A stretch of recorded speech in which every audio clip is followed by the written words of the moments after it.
আমরা আজ বিএনপি সমাবেশের জন্য বিএনপির নেতাকর্মীরা জড়ো হয়েছে, তার একটি বিনোদন করলাম।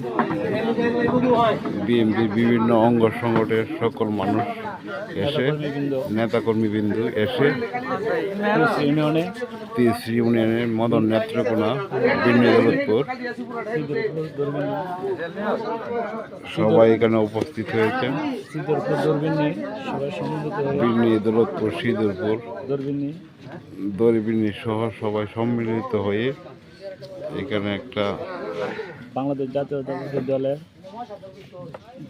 দিক নির্দেশনা মতো কীভাবে চলা যায় এবং সবাই যেন একসাথে কাজ করতে পারি, কাঁধে কাঁধ মিলিয়ে। এটা নিয়ে আমরা ভবিষ্যতে যেভাবে সুন্দরভাবে আমরা একজনকে কাজে উপকারে আসতে পারি এবং দলের উপকার হয়, এভাবে আমরা চলতে পারি।